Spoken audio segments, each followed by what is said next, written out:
You have never seen time move backward. A broken glass never jumps back into your hand. Smoke never returns to the cigarette. Memories never flow from tomorrow into your mind. This feels so obvious that we rarely question it. But here's something unsettling. At the deepest level, we know how to describe nature. The fundamental laws of physics do not care about direction. They work almost perfectly, whether time moves forward or backward. There is nothing inside the equations that demands the future must be different from the past. And yet, your entire life is built on that difference. Every thought you've ever had, every choice you've ever made, depends on time having a direction. So this raises a disturbing question. If the universe itself does not enforce the arrow of time, then why do we experience it so clearly? And more importantly, what would reality look like if time didn't flow the way we believe it does? From the moment you are born, time teaches you its rules. You learn them without anyone explaining. You don't need physics, philosophy, or equations. You learn them by watching. Milk spills on the floor and stays there. A wound heals, but never unheals. You grow older, never younger. Everything around you seems to agree on one thing. The past is fixed, and the future is open. We build our entire understanding of reality on this assumption. Cause comes before effect. Decisions come before consequences. Mistakes happen once and remain mistakes forever. Even language is shaped by it. We remember the past. We anticipate the future. We live in something we call now, a fleeting moment, constantly slipping away. This feels so natural that questioning it feels almost pointless. Of course, time moves forward. What else could it possibly do? If someone claimed that time could run backward, we would instinctively imagine broken logic, chaos, or paradox. How could anything function if effects happened before causes? How could a universe exist where memories arrive before events? So we assume this direction must be fundamental, something deeply embedded into reality itself. Surely physics, the science that describes how the universe works, must contain a law that explains why time behaves this way. Surely there must be an equation somewhere that forces moments to line up in this order: past, present, future. We trust this structure so completely that we rarely notice how strange it actually is, because the more closely you examine it, the more unsettling the question becomes. Is time truly flowing forward because the universe demands it? Or is that just how our minds are wired, to experience whatever is really happening? And if this sense of direction feels obvious only because we've never known anything else, what happens when physics begins to disagree with our intuition? Here is where things begin to fall apart. When physicists write down the fundamental laws that govern reality, the equations describing motion, energy, forces, and particles, something strange appears. Almost all of them work just as well. If time runs backward, take a simple example. Imagine a video of two billiard balls colliding on a table. One ball hits the other. They bounce apart. Now play that video in reverse. The motion still looks perfectly possible. Nothing violates the laws of physics. No rule is broken. The same is true for planets orbiting stars, pendulums swinging back and forth, and even atoms colliding at microscopic scales. Run the equations forward in time, they work. Run them backward, they work just as well. Physics, at its core, is almost completely indifferent to which direction time flows. This is deeply unsettling, because if the laws of nature do not distinguish between past and future, then the arrow of time is not built into reality in the way we assumed. It is not written into the equations. It is not enforced by fundamental forces. And yet, our experience could not be more different. We never see shattered glasses reassembled. We never watch smoke gather itself neatly back into a cigarette. We never remember the future. So where does this difference come from? If the microscopic rules are reversible, why does the macroscopic world feel irreversible? Why does the universe appear to care so deeply about direction when its most basic laws do not? This is not a small technical detail. It is one of the deepest mismatches between how reality behaves and how we experience it. And here is the most troubling part. Physics does not deny this problem. It openly admits it. There is no single equation you can point to and say, this is why time moves forward. Instead, physicists are forced to ask a different question. If time's direction is not fundamental, then maybe it is not a property of the universe itself. Maybe it is something that emerges only under certain conditions, and that possibility changes everything. Let's try a simple experiment. Not in a laboratory, not with instruments or equations, just in your mind. Imagine you are watching a short film. In the first scene, a glass sits on the edge of a table. A small vibration passes through the floor. The glass tips over, falls, and shatters into hundreds of pieces.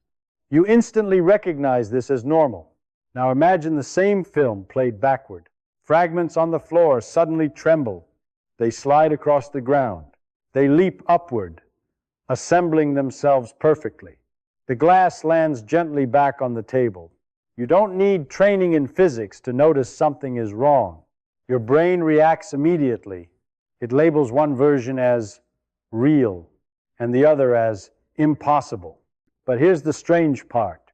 At the level of individual atoms, both versions follow the same physical laws.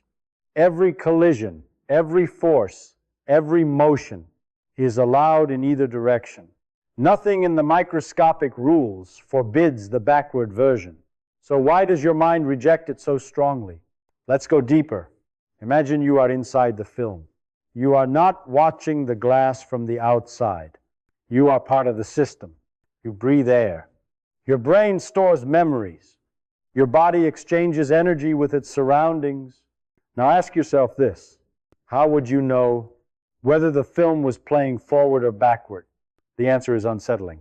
You wouldn't unless you had memory. Your sense of time's direction does not come from the motion of objects alone. It comes from the way information is recorded. Memories only work in one direction.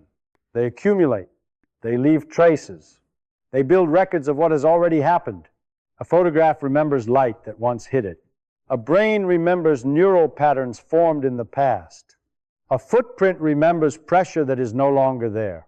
The past leaves marks. The future does not. Now imagine a universe where no records could exist. No memory. No trace. No accumulation of information. In such a universe, the difference between past and future would be meaningless. Events would still occur. Particles would still move. But there would be no internal way to label one moment as before and another as after. Time would still exist in the equations, but it would have no direction. What we call the flow of time may not be something the universe experiences at all. It may be something that only appears when systems like us exist inside it, systems that remember, and that raises a dangerous possibility. If the arrow of time depends on memory, then time's direction might not be a fundamental feature of reality. It might be a consequence of how observers like us are embedded within it. And if that's true, then the question is no longer why time moves forward. The question becomes, what kind of universe makes memory possible at all? This is usually where physics offers an explanation. A word appears, a concept that seems to resolve everything: entropy. You've probably heard it described as disorder, a tendency for things to spread out, to mix, to lose structure. A neat room becomes messy. A hot object cools down. A glass shatters, but never spontaneously reforms. Entropy increases. At first, this feels like the answer we were looking for. If entropy always increases, then time must have a direction. Forward is the direction of increasing entropy. Backward is the direction of decreasing entropy. Problem solved. Except it isn't, because entropy does not explain why time has a direction. It only describes what happens once that direction is already assumed. Here's the subtle issue. The laws of physics still allow entropy to decrease. In principle, there is nothing in the fundamental equations that forbids a shattered glass from reassembling itself. It's just extraordinarily unlikely. So unlikely that in everyday life, we never witness it. Entropy doesn't make reverse processes impossible. It makes them rare beyond comprehension. This shifts the question, but does not eliminate it. Why did the universe begin in a state of such low entropy that increasing entropy became possible in the first place? Why was there ever a direction for entropy to increase along? Physics can calculate how entropy behaves. It can predict how fast it grows.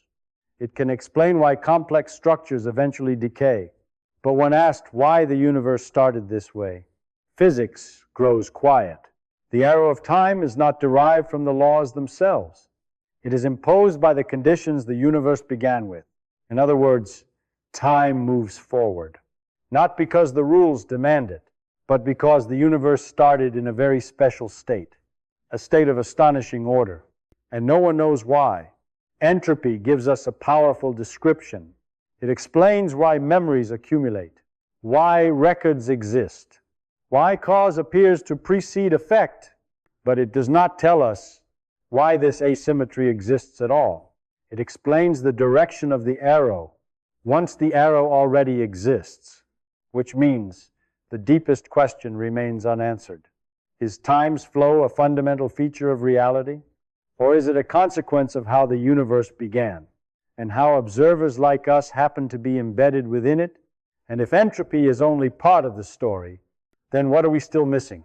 This is the point where physics does something rare. It hesitates. After all the equations, after all the models and explanations, it reaches a boundary it cannot cross. Because when we trace the arrow of time backward, past entropy, past memory, past records, we arrive at a strange conclusion. Time's direction may not be a law of nature at all. It may be a side effect, a consequence of how the universe happened to begin, and how complex systems like us function within it. At the deepest level, we know the universe does not clearly distinguish between past and future. The distinction appears only when information can be stored, when memories can form, when entropy can increase. Without those conditions, the arrow dissolves. This leads to an unsettling realization. The flow of time you experience so vividly, the sense of moving from one moment to the next, may not be something the universe experiences. It may exist only from the inside, from the perspective of an observer, embedded within a very specific set of physical conditions. Outside of that perspective, the universe may simply be no flow, no passage, no preferred direction, just a vast structure where all moments coexist, without an intrinsic now. Physics does not currently know whether this picture is correct, and that uncertainty matters. Because if time's arrow is not fundamental, then neither is our intuitive sense of cause, choice, or progression. They may be emergent features, real to us, but not written into reality itself. This is not a failure of science. It is a reminder of how strange the universe truly is, and how much of what feels obvious may depend entirely on the way we happen to observe it. So time moves forward, not because the universe demands it, not because the laws of physics insist on it, but perhaps because beings like us can only exist in a universe where memories accumulate instead of erase, where information leaves traces, where entropy has somewhere to go. The arrow of time may not be a fundamental feature of reality, but a consequence of perspective, a way the universe appears when observed from the inside. And that possibility is deeply unsettling, because it suggests that the flow you feel so vividly, the sense of becoming, of moving, of leaving moments behind, may not belong to the universe at all. It may belong to you, to the way your mind records information, to the way your body interacts with its surroundings, to the way observers are embedded in physical systems. And if that's true, then time does not shape consciousness. Consciousness may shape time. So here is the question. If the arrow of time exists only because observers like us exist, what would the universe look like without anyone there to remember it? And more importantly, is time something that flows through reality or something that emerges only when reality is being observed?